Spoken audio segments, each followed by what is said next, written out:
Pioneer Phoenix is a deck centered around chaining instant and sorceries. For simplicity, I will refer to them as just spells, in order to return its namesake from the graveyard, fuel treasure cruises, and find the right answers at the right time. Sleight of Hand, reprinted in Wilds of Eldraine, rejuvenated the deck on Magic Online after it was absent from the format for a good part of the last year. Every turn with Phoenix can be filled with tons of tough micro decisions, but this video should give you a solid framework to start from. Phoenix thrives when it gets to enter what I call a card flow state, the type of a game where the blue-red player gets to spend all of their mana every turn on cantripping while building a graveyard, returning phoenixes and interacting. Every card that doesn't draw more cards is a potential dead end. Failing to enter the card flow state, wasting mana, and missing mid-game land drops are easy ways to lose. You want to avoid that. I found this concept important and useful when evaluating opening hands and making strategic decisions. Take note of it, as I will be referring to it throughout the video.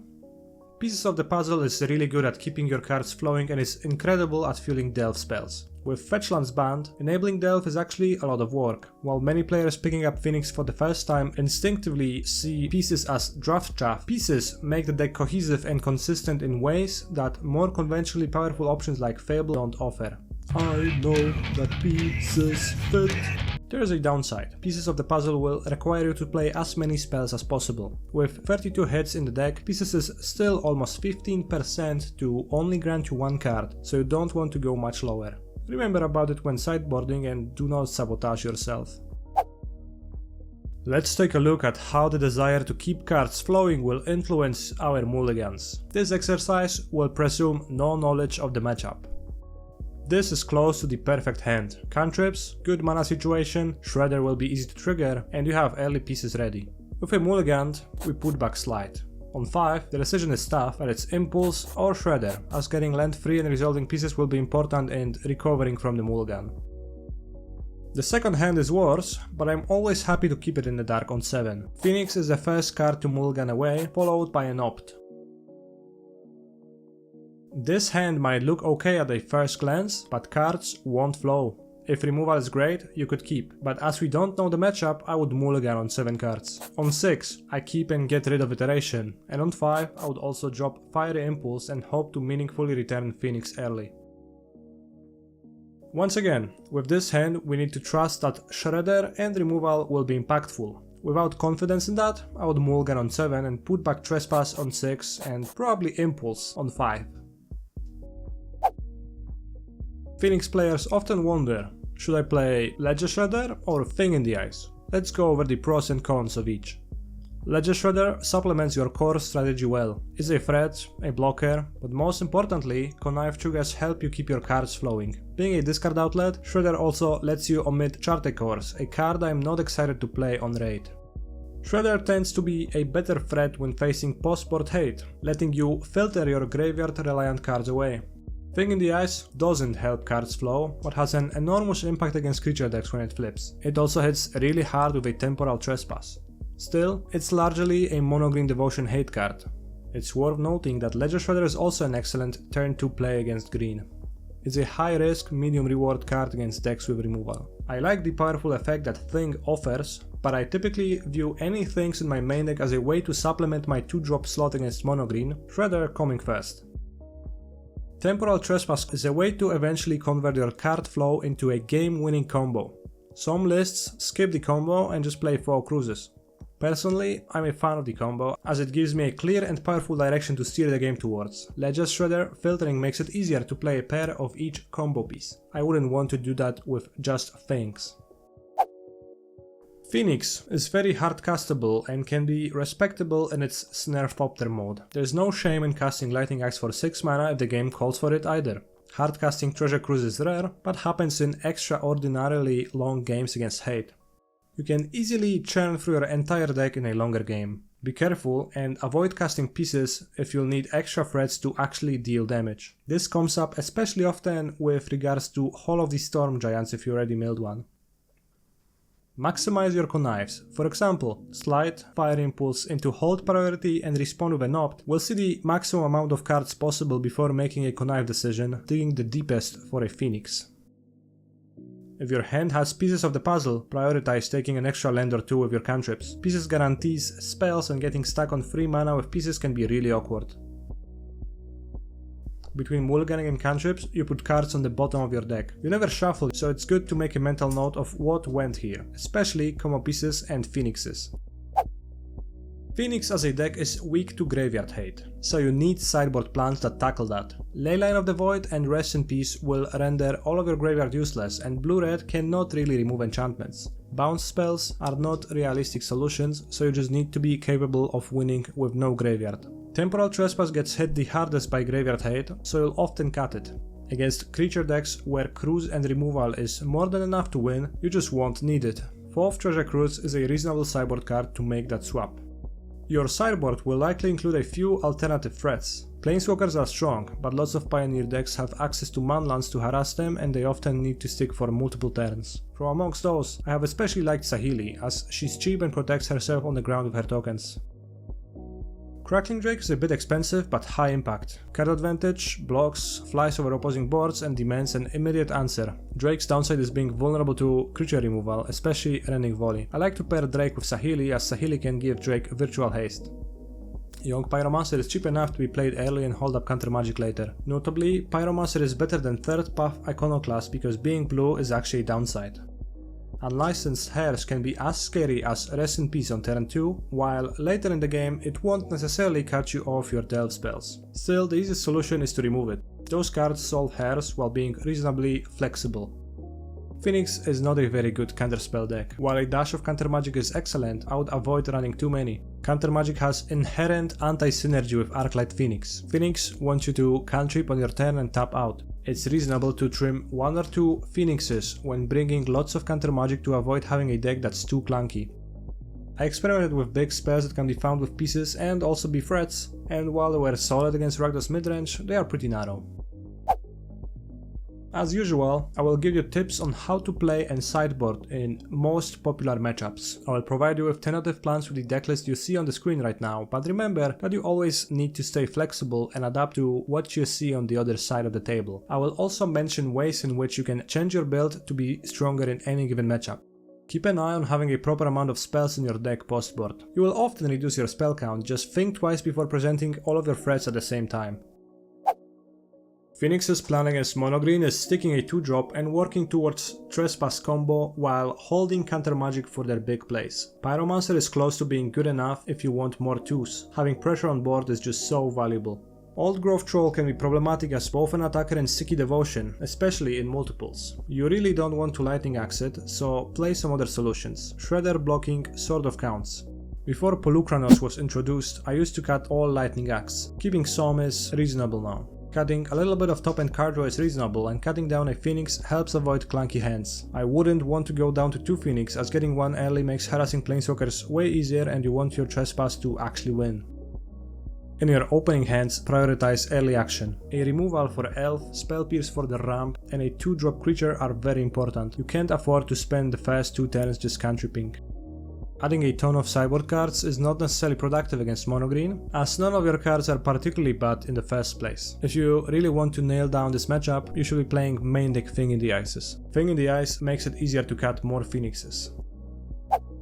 Ragos excels in low resource games. Their cards are scary and hit hard when Phoenix doesn't have much going on. On the other hand, Shouldred can be truly embarrassing against Lightning Axe, and Fiery Impulse answers their threats at mana advantage. If you can enter and retain the card flow state, you should be able to chain treasure cruises and keep answering their cards efficiently. 2-drops are weak in the type of a game Ragos wants to play. Trading a Shredder for a removal spell is a bad outcome for Phoenix, so I'm mostly looking to cut them. If your sideboard threats are non-creatures, you can make their removal almost useless. It's harder to pull off that plan with Crackling Drakes. Galvanic Iteration is a decent 2-for-1 against discard spells. I tend to keep them even if I cut Trespass. Nature of their graveyard hate lets you power through it. When cantripping early, prioritize using opts. Slate lets you dig without triggering Shouldred, and Consider lets you rebuild after hate while not exposing Phoenixes early. Ragos sacrifices core strengths don't line up well against Phoenix. They also omit the most threatening midrange cards. Game 1 sacrifices most realistic path to victory is dealing enough early damage and then burning the Phoenix player down with Cat Oven and Mayhem Devil Pangs. Because of that, you should prioritize preventing damage. Killing Blood-Tide Harvester might be preferable to casting turn 3 pieces, as an example. Game 2, you will face Graveyard Hate. Hers is easy to deal with between already excellent Brotherhood's End and Abrade. Leyline of the Void is less common, but frankly devastating. Pay attention whether your opponent reveals Giganta. No companion will likely mean Leyline, letting you mulligan accordingly. Crackling Drake and Sahili are your best tools in Leyline games. Ledger Shredder can be a liability if they keep Claim the Firstborn, but it's very helpful when fighting Leyline. It's a tough decision to make. Game 1 in the mirror is typically a race to the Trespass combo. Not having Trespass in your deck is a huge disadvantage. Shredder is a very strong early play. On the draw, your opponent cannot even achieve spell mastery for Fiery Impulse without triggering a Connive. Once Shredder gets a +1/+1 counter, opponents' plays are limited because they can't really let it grow over 5 toughness while digging for their Lightning Axe. Many of my opponents approach Phoenix Mirror as a grindy matchup and board in midrange haymakers. That's rarely successful. Graveyard Hate is uncommon and threats fail to go over the top of Temporal Trespass. Counter Magic is solid at stopping the Trespass combo or crucial early pieces. Cheap counters are excellent, but you need to use them aggressively. Negate is okay, Stroke is pretty poor, but can be sideboarded if you feel otherwise too soft to Trespass. Narshet's Reversal can be especially great. Catching Delve spells can be game winning, and you can use Reversal on your own spells if your opponent tries to counter them for even more value. Lotus is very tough. Mulligan to a 2-drop creature, otherwise your pressure will be too slow. Use your soft counter magic on first opportunity. Trading for an impulse is perfectly fine. Once Lotus fields are set up, opponents will be able to pay for them. More copies of those cards would be helpful, but it's still hard to address the core problem of needing to tap out to return Phoenixes. Matchup improvement is slim, and it's not worth it to devote many slots to it, especially as Lotus field effortlessly gains access to very impactful sideboard cards on their own. When facing mono-white humans, early in the game, save removal for Thalia to not get run over. Save Lightning Axes for Adelins. Game 2, you'll often see 1-drops exchange for those cards. You need to plan for Rest in Peace. Iteration is terrible against Thalia, so the entire Trespass combo is an easy cut. Brotherhood's End is solid and will have its moments, dealing with 2 or 3 creatures at once, but don't get too greedy with it and cast it quickly. Sometimes you get to sweep portable halls too. Fang in the Ice is strong game 1, but they bring so much removal that I'm no longer excited about it after sideboarding. I can easily see either keeping or cutting it. Token makers are excellent, as you will get value from them even through removal, and 1/1s can trade for real cards.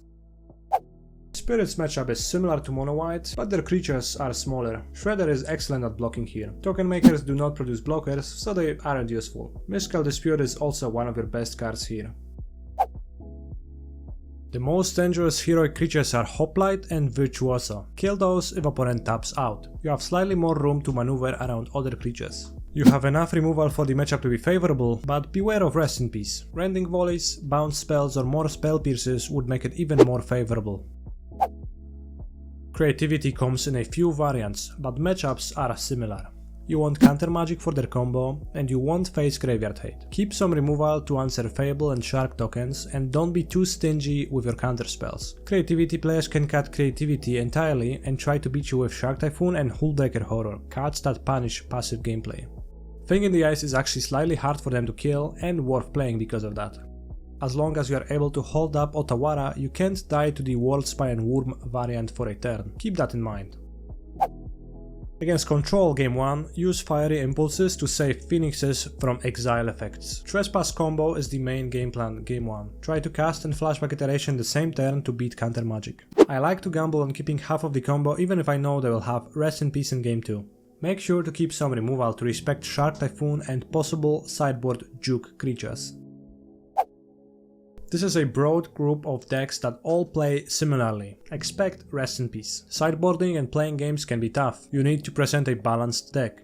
You are unfavored with no graveyard, but you need to keep your deck powerful to beat them when they don't have the hate. You want some counter magic, but you need to back it up with aggression. Those decks typically have strong tools to tackle passively keeping up counters. You also need to keep some removal to answer their threats. Young Pyromancer is cheap and relatively resilient to removal, so it's my favorite alternative threat in those matchups. You have plenty removal for Fang itself, which puts them in a tough position. Avoid removing random creatures and it's going to be hard to die to their combo. I bored out the Trespass combo because it does not help you not die to Parhelion early and you should win the late game without much trouble. You can expect a wide range of graveyard hate from them, so adjust accordingly. Brotherhood's End can tackle Hairs or sweep cat tokens. If they actually play Leyline, you will need more alternative threats. Thank you for watching. Leaving a like, commenting or subscribing helps my channel a lot. I stream Magic Online on Twitch regularly. I also have an active Discord server where cool gamers discuss Modern, Pioneer, all other things Magic and more. Every 2 weeks I gather with Yellow Hat and Get Smart to record Midweek Metagame, a podcast where we discuss what's been happening and what we were up to Magic the Gathering wise. You can also read my strategy articles on Hareruya's website. All the links are in the description. YouTube also thinks you might enjoy those videos.